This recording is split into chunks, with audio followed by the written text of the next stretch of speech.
ఆంధ్ర తెలంగాణలో తక్కువ ఫీజులతో high quality results ఇస్తున్న ఏకైక సంస్థ తిరుమల్ ఐఏఎస్ ఇన్స్టిట్యూట్. నమస్తే, వెల్కమ్ టు సుమన్ టీవీ. నేను జానకి.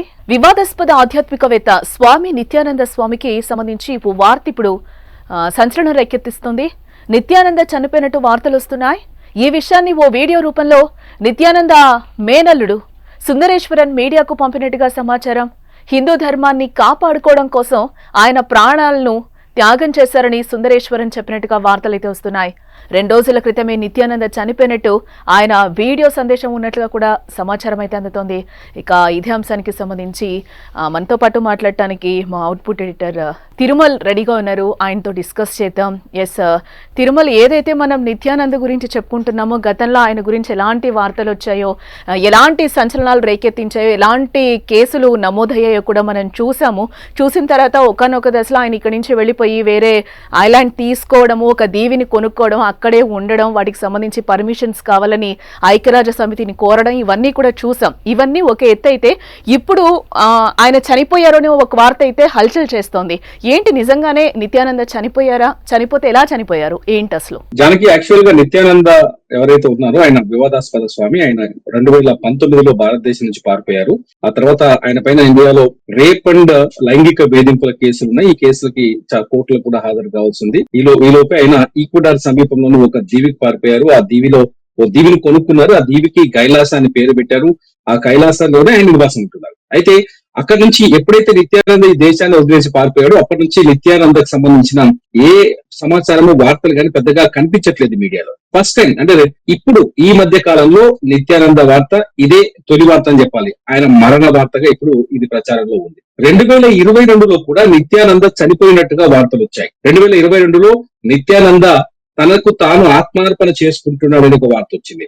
ఆ తర్వాత తను సమాధి అయ్యాను, ఆ తర్వాత సమాధి నుంచి బయటకు వచ్చానంటూ నిత్యానందకు సంబంధించిన కొన్ని స్టేట్మెంట్స్, వీడియోస్ బయటకు వచ్చాయి. ఒకటి గుర్తుపెట్టుకోవాలి, ఇక్కడ నిత్యానంద బతికున్నాడా చనిపోయాడు అనేది తెలియాలి అంటే నిత్యానంద వీడియోలు రిలీజ్ అవుతాయి, లేకపోతే నిత్యానంద మాట్లాడాలి. కానీ ఎందుకంటే నిత్యానంద చనిపోయే ముందు తన మేనల్లుడు ఎవరైతే ఇప్పుడు ఉన్నారో ఆ అల్లుడు, ఆయన ఏం చేస్తున్నారంటే నిత్యానంద చనిపోయాడు, హిందూ ధర్మం కోసం నిత్యానంద తన ప్రాణాన్ని త్యాగం చేశాడు, నిత్యానంద హిందువుల కోసం ప్రాణాన్ని అర్పించాడని చెప్తున్నారు. కానీ ఇందులో వాస్తవికత లేదనే మనం కొంతవరకైతే ఇప్పటికి నమ్మాల్సిన అవసరం ఉంది. ఎందుకంటే 2022లో కూడా ఇదే విషయాన్ని ఈ విధంగానే ప్రచారంలోకి తీసుకొచ్చారు. నిత్యానంద ఎటువంటి వ్యక్తి అంటే మీడియాని అడ్డం పెట్టుకుని, పబ్లిసిటీని అడ్డం పెట్టుకుని తన ముందుకెళ్లే వ్యక్తి.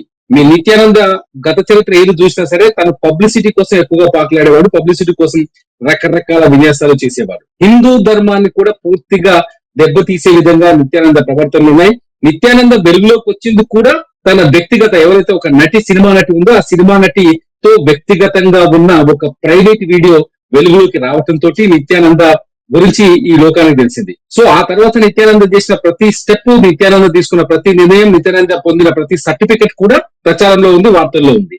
అదే విధంగా నిత్యానంద పైన కేసులున్నాయి. నిత్యానందని అరెస్ట్ చేస్తారనే చర్చ జరుగుతున్న తరుణంలో నిత్యానంద ఈ దేశాన్ని వదిలేసి పారిపోయాడు. ఇప్పుడు నిత్యానంద హిందూ ధర్మం కోసం చనిపోయాడని ఆయన అల్లుడు చెబుతూ ఉన్నాడు. ఇందులో వాస్తవం ఉన్నట్టుగా ఎక్కడ కనిపించట్లేదు. ఎందుకంటే ఆయన నిత్యానంద అల్లుడు ఎవరైతే ఉన్నారో ఆయన ఏ మీడియాకి వార్తలు ఇచ్చారు, ఎవరికి ఇచ్చారు, అందులో ఆ వార్తల్లో ఆ వీడియో ఏంటి, దాంట్లో స్పష్టత ఏంటి, ఇవేవి లేవు. ఇవేవి ఇంతవరకు కనిపించట్లేదు. ఇవన్నీ సుందరేశ్వరం చెప్పే ఈ మాటలన్నీ అబద్ధాలుగానే కనిపిస్తున్నాయి. ఇంతవరకు అధికారికంగా ఎటువంటి స్పష్టత లేదనే చెప్పాలి. నిత్యానంద ఇటువంటి చాలా సార్లు ఇటువంటి డ్రామా ప్లే చేశాడు. 2022లో నిజ డ్రామా ప్లే చేశాడు. అంటే ఇప్పుడు సొంత మేనల్లుడు నిత్యానంద గురించి ఇలాంటి గాసిప్స్ పుట్టించడానికి ఏంటి కారణం? అంటే సొంత మేనల్లుడు ఇలాంటి వార్తలు పుట్టించే అవకాశం ఉంది అని అనుకుంటారా? లేకపోతే ఇందాక మీరు చెప్పారు అంటే నిత్యానంద ఫస్ట్ నుంచి చేసినవన్నీ కూడా మీడియాని అడ్డం పెట్టుకుని, లేకపోతే మీడియా అటెన్షన్, అందరూ కూడా ఒక అటెన్షన్ కోసం ఆయన చాలా వరకు చేసిన సిచ్యువేషన్ కనిపిస్తుంది. సో మళ్ళీ నిత్యానందని జనాలందరూ మర్చిపోయారు అన్న ఉద్దేశంతో మళ్ళీ అట్లాంటి అటెన్షన్ కోసమే ఇదంతా క్రియేట్ చేశారని అనుకోవచ్చా, లేకపోతే ఏంటి మీ అనాలిసిస్?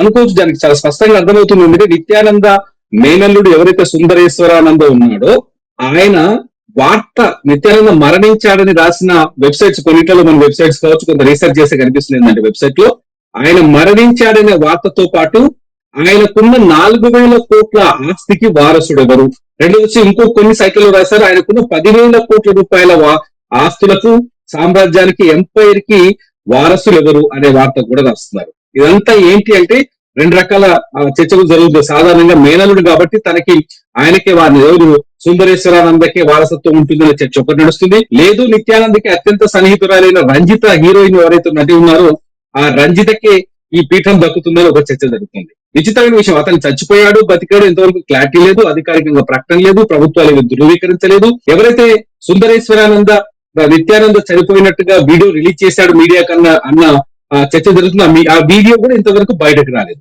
ఇదంతా చూస్తుంటే ఏదో చిన్న గేమ్ లాగా కనిపిస్తుంది, లేకపోతే మీడియా అటెన్షన్ ని తన వైపు తిప్పుకోవడానికి నిత్యానంద ఆడిస్తున్న గేమ్ గా కనిపిస్తుంది. నిత్యానంద ఇటువంటి గేమ్స్ చాలా ఆడాడు, గతంలో కూడా చాలా రోజులు ఆడారు. సో నిత్యానంద ఏం చేస్తారంటే ఇట్లా గతంలో కూడా 2022 మే 1వ తేదీన కొన్ని మనం చూడొచ్చు ఒకసారి.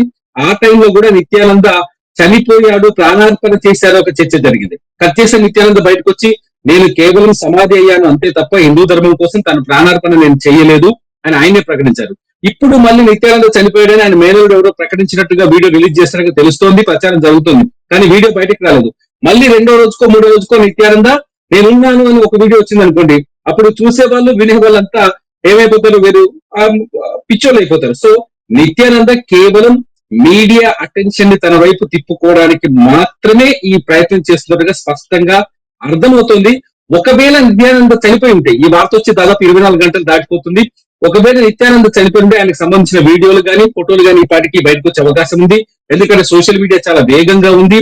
ఏదైతే నిత్యానంద సొంతంగా ఏర్పాటు చేసుకున్న కైలాస దేశంలో అక్కడ కూడా సోషల్ మీడియా పనిచేస్తుంది. అక్కడ కూడా నిత్యానంద సంబంధించిన శిష్యులు చాలా మంది ఉన్నారు, వాటిని బయటకు తీసుకొచ్చే వాళ్ళు చాలా మంది ఉంటారు. ఇవేవి కనిపించట్లేదు. కేవలం కొన్ని వెబ్సైట్లలో కొన్ని వార్తా సంస్థల్లో డౌట్ఫుల్ గానే క్వశ్చన్ మార్కులు పెట్టి ఆశ్చర్యాధికారులు పెట్టి నిత్యానంద మరణించాడా, నిత్యానంద కన్నుమూత అని పెడుతున్నారు తప్ప ఇంతవరకు అధికారికమైన ప్రకటన లేదు, ఆ మేనలుడి స్టేటస్ లేదు, ఆ మేనలుడి వాయిస్ లేదు, ఎవరు ఈ అంశాన్ని ధృవీకరించిన సందర్భాలు లేవు.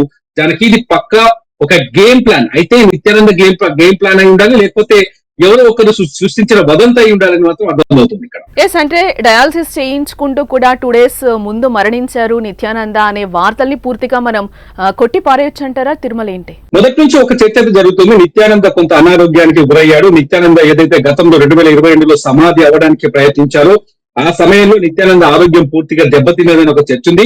అప్పటి నుంచి నిత్యానంద వైద్యుల సహకారంతో కొంత వైద్య చికిత్స పొందుతున్నాడు.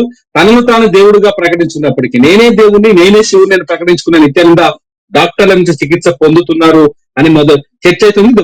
కొంత ఇందులో వాస్తవికత కూడా కనిపిస్తుంది. ఎందుకంటే సమాధి అవ్వడానికి పూర్తిగా నీళ్లు అన్నం మానేసి కేవలం గాలితోనే బతికేస్తాననే ప్రయోగం చేయడంలో కొంత ఆరోగ్యాన్ని తనను తాను దెబ్బ తీసుకున్నాడని తెలుస్తుంది. ఈ నేపథ్యంలో నిత్యానంద కొంత ఇష్యూస్ ఉన్నట్టు తెలుస్తుంది. ఇప్పుడు వచ్చిన వార్తల్లో కూడా నిత్యానంద ఎలా చనిపోయాడని ఎంక్వైరీ చేస్తే 2 కిడ్నీలు దెబ్బతిన్నాయి, ఆయన మంచం పెట్టాడు, అక్కడి నుంచి కోలుకోలేకపోయాడు, ఆ తర్వాత ప్రాణాలు వదిలేశాడు అనేది కూడా ఒక చర్చ జరుగుతుంది. ఇందులో వాస్తవం ఉందా అనేది చెప్పలేం, కానీ నిత్యానంద అయితే అనారోగ్యంతో ఇబ్బంది పడుతున్నారు అనేది మాత్రం కొంతలో కొంత వాస్తవం అని మాత్రం అర్థమవుతుంది. ఎస్, మొత్తానికి ఫైనల్ గా నిత్యానంద చనిపోయారా లేదా అనేది ఒక పెద్ద క్వశ్చన్ మార్క్ గానే మనం చూడాలి. ఎందుకనంటే గతంలో కూడా ఇలాంటి వదంతులు వచ్చినప్పుడు లేదు నేను చనిపోలేదు బతికే ఉన్నానని కూడా ఆయన చాలా సందర్భాల్లో చెప్పిన సిచ్యువేషన్ మనం చూసాం కూడా. ఎస్, దీనికి సంబంధించి అయితే ఎక్కడ కూడా ఒక వీడియో కానీ ఒక ఫోటో కానీ నిత్యానంద చనిపోయారు అని ఫొటోస్ ఇప్పటి వరకు బయటకి రాని సిచ్యువేషన్ అయితే మనకు కనిపిస్తుంది. ఎస్, గతంలో ఎలాగైతే చనిపోయారు ఒక అటెన్షన్ ని క్రియేట్ చేశారో ఇప్పుడు మళ్ళీ కూడా మీడియా అటెన్షన్ ని క్రియేట్ చేశారా? April 1 సందర్భంగా ఆయన ఏప్రిల్ ఫూల్స్ ని చేశారా, లేకపోతే ఆయన మళ్ళీ బతికొస్తారా అనే అంశం కూడా మనం చూడాలి.